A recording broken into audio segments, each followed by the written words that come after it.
تو اللہ تعالیٰ قرآن کریم میں فرماتے ہیں وَعَلَّمْنَاهُ الشِّعْرَ وَمَا يَنبَغِي لَهُ، یہ قرآن کریم سورہ یاسین کی آیت ہے کہ ہم نے تمہیں شعر گوئی نہیں سکھائی اور یہ تمہارے لائق بھی نہیں ہے۔ اور اسی طرح دیکھیے یہ چیز جب نبی اکرم صلی اللہ علیہ وسلم کو نہیں سکھائی گئی تو مرزا غلام احمد قادیانی جو اپنے آپ کو محمد رسول اللہ معاذ اللہ استغفر اللہ قرار دیتا ہے اور نبی صلی اللہ علیہ وسلم کا کامل ذل قرار دیتا ہے، تو دیکھیے وہ کیسی گھٹیا شاعری پیش کر رہا ہے۔ تو جناب علی یہ دیکھیے لکھا ہوا ہے اس کے اندر، یہ آپ صفحہ نمبر جو 75 ہے نیچے سے اس کا جو دوسری سطر سے پڑھنا شروع کریں، دیکھیں شروع سے میں آپ کو پوری نظم سنا دیتا ہوں، یہ پوری نظم سن لیجئے۔ مرزا غلام احمد قادیانی لکھتا ہے، جن کو رسم نیوگ پیاری ہے دین و دنیا میں ان کی خواری ہے، جس کے دین میں ہے ایسی بے شرمی عقل و تہذیب سے وہ آری ہے، جن کو آتی نہیں نیوگ سے آر ان کی شیطان نے عقل ماری ہے، بیض کی کھل گئی حقیقت کل اب تو نہ حق کی پردہ داری ہے، جس کے باعث یہ گندگی پھیلی وہ تو ایک خبث کی پٹاری ہے، دوسرا بیاہ کیوں حرام نہ ہو جبکہ رسم نیوگ جاری ہے، کیوں نہ پوشیدہ ہو نیوگ کی رسم اس کے اظہار میں تو خواری ہے، چپکے حرام کروانا آریوں کا اصول باری ہے، آج سے یہ خبیث اور بد رسم بیض کے خادموں میں ساری ہے۔ تو جناب علی یہ دیکھیے کہتا ہے چپکے حرام کروانا آریوں کا اصول بھاری ہے، آج سے یہ خبیث اور بد رسم بیض کے خادموں میں ساری ہے۔ پھر آگے لکھتا ہے، زن بیگانہ پر یہ شیدا ہیں جس کو دیکھو وہی شکاری ہے، لائق سوختن ہیں ان کے مرد ان کی ناری ہر ایک ناری ہے، واہ واہ کیا دھرم ہے کیا ایمان جس میں واجب حرام کاری ہے، آریو دل میں غور سے سوچو شرم و غیرت کہاں تمہاری ہے، جس کو کہتے ہیں آریوں میں نیوگ ناک کے کاٹنے کی آری ہے، کچھ نہیں سوچتے یہ دشمن شرم کہ یہ پوشیدہ ایک یاری ہے، مرتکب اس کا ہے بڑا دیوس اعتقاد اس پہ بدشعاری ہے، غیر مردوں سے مانگنا نطفہ سخت خبث اور نابکاری ہے، غیر کے ساتھ جو کہ سوتی ہے وہ نہ بیوی زن بازاری ہے وہ چنڈال دشت اور پاپی جفت اس کی کوئی چماری ہے کروڑوں نیوگ کے بچے آریہ دیس میں یہ خواری ہے، ایسی اولاد پر خدا کی مار یہ نہ اولاد قہر باری ہے، نام اولاد کے حصول کا ہے ساری شہوت کی بے قراری ہے،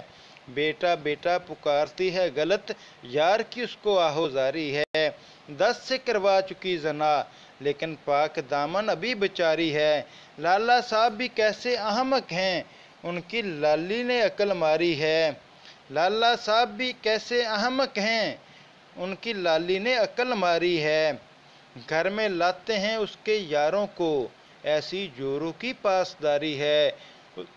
جورو جی پر فدا ہیں یہ جی سے وہ نیوگی پہ اپنے واری ہے، شرم و غیرت ذرا نہیں باقی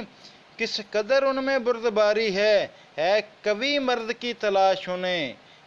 کوی مرد کی تلاش انہیں خوب جورو کی حق گزاری ہے، تاکہ کرائیں پھر اسے گندی پاک ہونے کی انتظاری ہے۔ حضرات گرامی قدر یہ دیکھیے مرزا غلام احمد قادیانی نے کیسی غلیظ اور گھٹیا شاعری کہ جب کہ اللہ تعالیٰ تو قرآن کریم میں فرماتا ہے کہ وَمَا عَلَّمْنَاهُ الشِّعْرَ وَمَا يَنبَغِي لَهُ، اور نہیں سکھایا ہم نے اپنے نبی کو شعر اور نہ یہ ان کے شجان شان ہے، اور یہ بات جو نبی صلی اللہ علیہ وسلم کے شجان شان نہیں ان کا کامل ذل ہونے کا مدعی کیسی گھٹیا شاعری کر رہا ہے۔ جب ایسی گھٹیا انداز سے ایسے گھٹیا طرز عمل سے آریہ مذہب کو پر کیچڑ اچھالا گیا، ان کے جذبات کو مشتعل کیا گیا، تو انہوں نے جواب پر نبی اکرم صلی اللہ علیہ وسلم کی ذات پر جو ہے تہمتیں لگانا شروع کر دیں، اسلام کے بارے میں کیچڑ اچھالنا شروع کر دیا۔ یہ کردار مرزا غلام احمد قادیانی کا ہے۔ تو ناظرین ڈاکٹر یحییٰ صاحب نے ہمیں قرار دیا ہے کہ جناب یہ عیسائیوں کے ساتھ بھی بڑے مناظرے اور مباحثے کیے ہیں مرزا غلام احمد قادیانی نے۔ تو آئیے ان مناظروں اور مباحثوں کو بھی ایک جھلک آپ کے سامنے پیش کرتا ہوں کہ عیسائیت کے بارے میں مرزا غلام احمد قادیانی نے جو کچھ لکھا ہے وہ کس مقصد کے لیے لکھا ہے، کس وجہ سے لکھا ہے۔ تو جناب عالی، ہم مرزا غلام احمد قادیانی کی زبان سے ہی وہ چیزیں انشاءاللہ آپ کے سامنے پیش کریں گے کہ مرزا غلام احمد قادیانی خود کیا کہتا ہے اس بارے میں کہ اس نے جو عیسیٰ علیہ السلام کے بارے میں بد زبانی کی، عیسائیوں کے بارے میں جو کچھ لکھا، وہ کس وجہ سے لکھا اور اس کا سبب کیا تھا، اس کی وجہ کیا تھی۔ کیا اس نے دین اسلام کے لیے لکھا یا پھر مسلمان جو کہ عیسائیوں کے اخبارات، ان کے اندر جو نبی صلی اللہ علیہ وسلم کی نبی صلی اللہ علیہ وسلم کے بارے میں جو بد زبانی اور بد کلامی کی گئی تھی، اس کے اوپر مشتعل ہو گئے تھے، اس کے بارے میں لکھا، اس کے جذبات کو جو ہے مشتعل جو ہو چکے تھے ان کو ٹھنڈا کرنے کے لیے لکھا ہے۔ یہ ابھی آپ کے سامنے اس کی تفصیل مرزا غلام احمد قادیانی کی زبان سے ہی پیش کرتا ہوں۔ یہ روحانی خزائن کی جلد 15 ہے، صفحہ نمبر 490 اور 91 ابھی آپ کے سامنے انشاءاللہ پیش کرتا ہوں۔ تو سارے احباب یہ دیکھیے گا توجہ سے کہ مرزا غلام احمد قادیانی نے خود یہ بات واضح کی، خود اس بات کو بیان کیا کہ اس نے عیسائیوں کے خلاف جو کتب لکھی ہیں وہ کس مقصد کے لیے لکھی ہیں، ان کا نقطہ نظر کیا تھا اور اس سے وہ کیا چاہتا تھا، اس کے کیا مقاصد تھے۔ کیا اسلام کا دفاع مقصود تھا یا عیسائی پادریوں کا دفاع مقصود تھا، جو کہ مرزا غلام احمد قادیانی کے آقا تھے، جن کا وہ خود کاشتہ پودا تھا۔ تو کیا تھا یہ سارا، انشاءاللہ یہ آپ کے سامنے جناب علی روحانی خزائن کی جلد 15 ہے اور اس کا صفحہ نمبر 490 اور 91 جو ہے میں آپ کے سامنے پیش کرنے لگا ہوں۔ یہ دیکھیے، یہ صفحہ نمبر جو ہے روحانی خزائن جلد 15 کا صفحہ نمبر 90 آپ کے سامنے لکھا ہوا ہے۔ جناب علی یہ پہلی سطر سے ہی مرزا غلام احمد قادیانی لکھتا ہے کہ اور میں اس بات کا بھی اقراری ہوں کہ جبکہ بعض پادریوں اور عیسائی مشنریوں کی تحریر نہایت سخت ہو گئی اور حد اعتدال سے بڑھ گئی، اور بالخصوص پرچہ نور افشاں میں جو ایک عیسائی اخبار لدھیانہ سے نکلتا ہے، نہایت گندی تحریریں شائع ہوئیں اور ان مؤلفین نے ہمارے نبی صلی اللہ علیہ وسلم کی نسبت نعوذ باللہ ایسے الفاظ استعمال کیے کہ یہ شخص ڈاکو تھا، چور تھا، زناکار تھا، اور سدھا پرچوں میں یہ شائع کیا کہ یہ شخص اپنی لڑکی پر بدنیتی سے عاشق تھا اور بائیں ہمہ جھوٹا تھا اور لوٹ مار اور خون کرنا اس کا کام تھا۔ تو مجھے ایسی کتابوں اور اخباروں کے پڑھنے سے یہ اندیشہ دل میں پیدا ہوا کہ مبادا مسلمانوں کے دلوں پر جو ایک جوش رکھنے والی قوم ہے، ان کلمات کا سخت اشتعال دینے والا اثر پیدا ہو، تب میں نے ان جوشوں کو ٹھنڈا کرنے کے لیے، پھر سے یہ فقرہ سنیے گا، کہتا ہے کہ جب عیسائیوں نے نبی صلی اللہ علیہ وسلم کے بارے میں یہ سب کچھ لکھا اخباروں کے اور پھر یہ سب کچھ پڑھنے سے دل میں یہ اندیشہ پیدا ہوا کہ مبادہ مسلمانوں کے دلوں پر جو ایک جوش رکھنے والی قوم ہے، ان کلمات کا سخت اشتعال دینے والا اثر پیدا ہو، تب میں نے ان جوشوں کو ٹھنڈا کرنے کے لیے اپنی صحیح اور پاک نیت سے یہی مناسب سمجھا کہ اس عام جوش کے دبانے کے لیے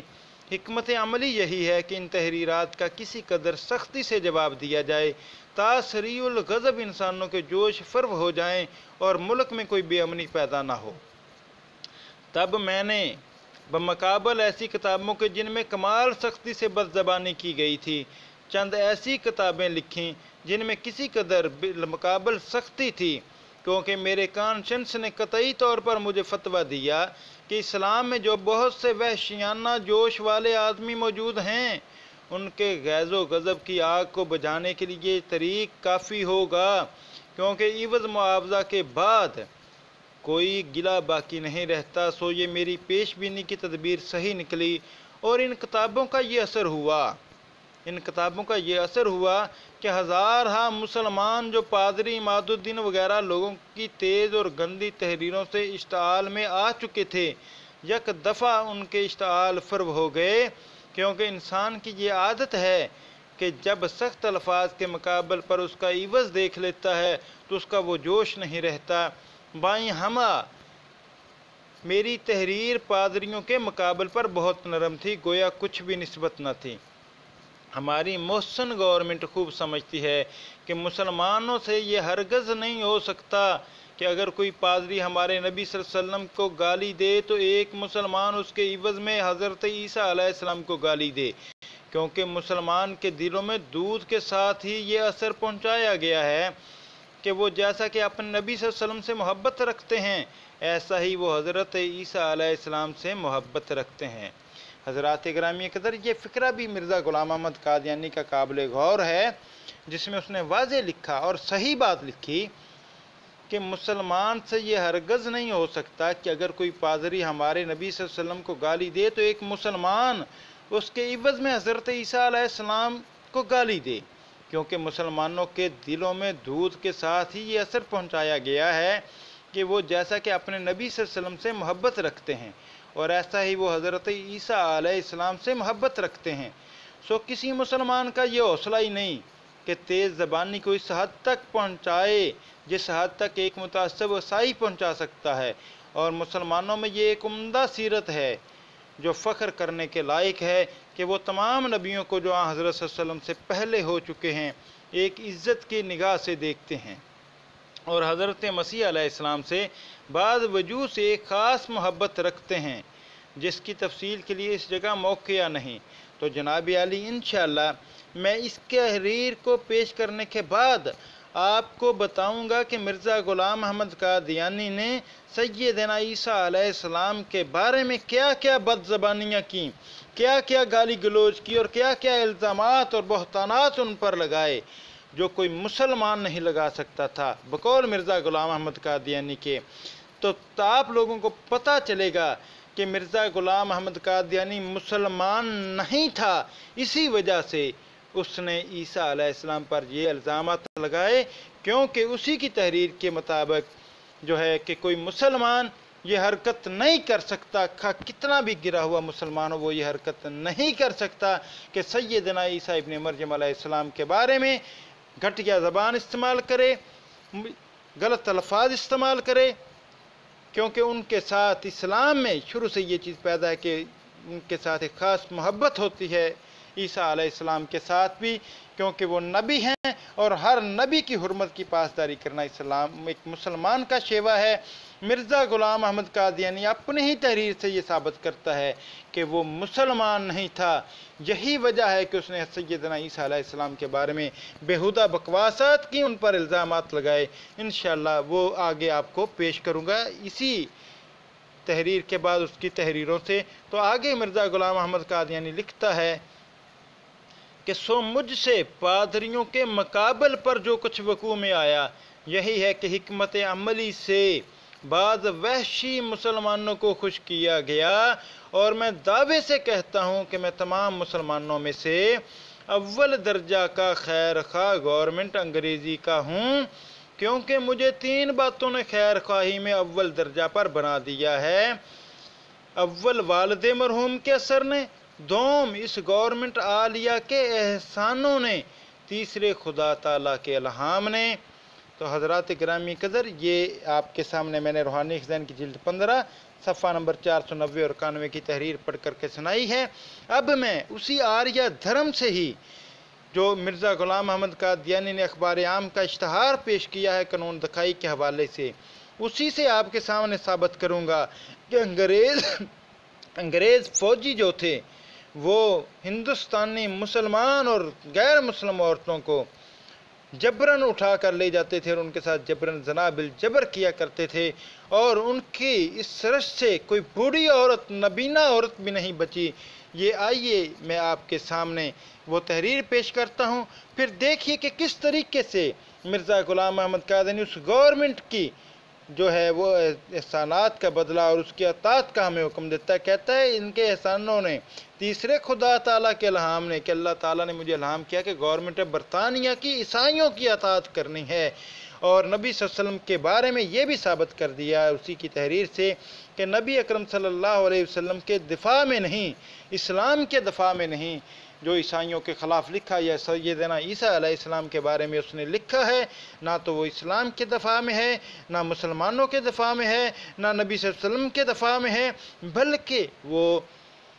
عیسائی پادریوں کو مسلمانوں سے مجاہدین مسلمانوں سے بچانے کے لیے اس کی کوشش تھی اور کچھ نہیں۔ تو آئیے اب میں آپ کے سامنے پیش کرتا ہوں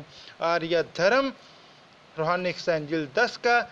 جو ہے وہ اشتہار، جس کے اندر یہ واضح طور پہ لکھا ہوا ہے، یہ دیکھیے، وہ بھی آپ کے سامنے پڑھ کے سناتا ہوں۔ یہ صفحہ نمبر 72 پر 72 پر روحانی خزائن جلد 10 آریہ دھرم کا یہ اشتہار ہے، قانون دکھائی، جو اخبار عام سے مرزا غلام احمد قادیانی نے لے کر کے پیش کیا ہے۔ اس کو پڑھیں، اس میں واضح ہو جائے گا۔ لکھتا ہے کہ وزارت کے تبدیل ہوتے ہی ولایت کے نامور اور سربراہ آوردہ اخبار ٹائمز نے جس زور و شور سے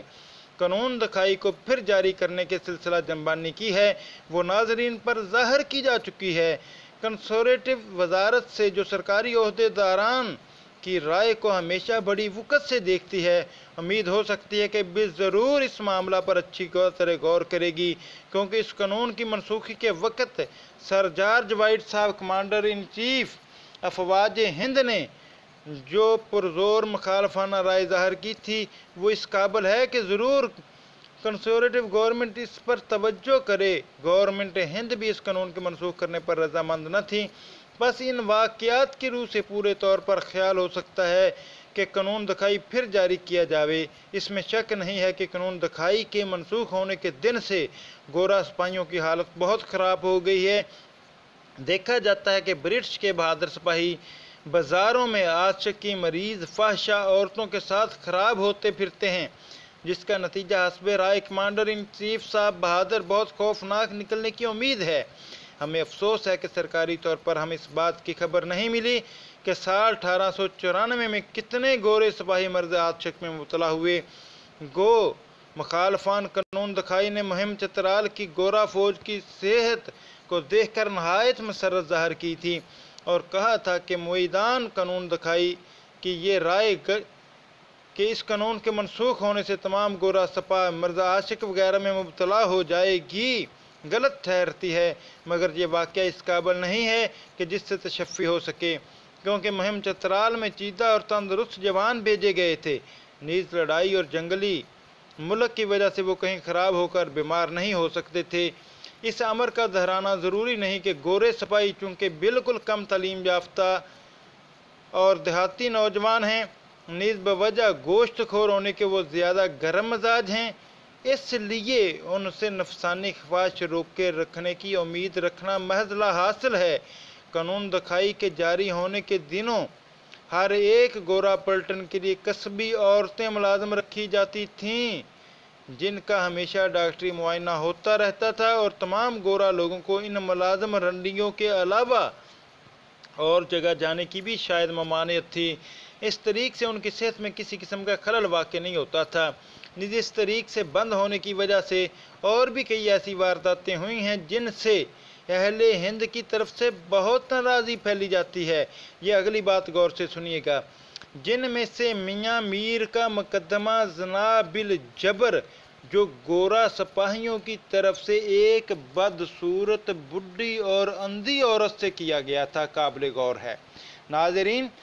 اسی اشتہار میں یہ لکھا جا رہا ہے، یہ دیکھیے پھر سے سنیے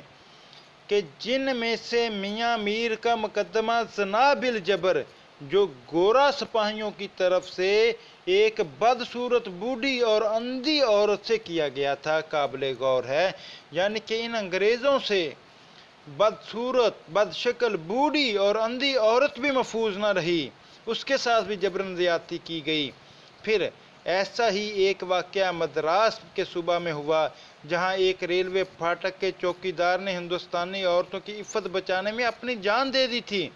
اگر چندے گورے سپاہیوں کے لیے انتظام سرکاری طور پر نہ کیا گیا تو علاوہ اس کے تمام فوج بیماری سے نکارہ ہو جائے گی۔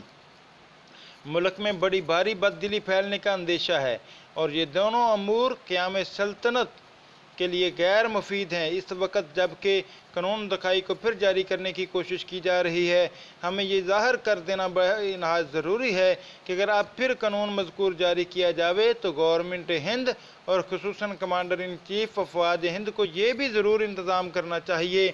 کہ بجائے ہندوستانی عورتوں کے یورپین عورتیں ملازم رکھی جائیں، کیونکہ قانون دکھائی کے متعلق ہندوستانی اور انگریز مخالفین کا سب سے بڑا اعتراض یہی تھا کہ ہندوستان کی غریب عورتوں کو، اعتراض سنیے، ہندوستان کی غریب عورتوں کو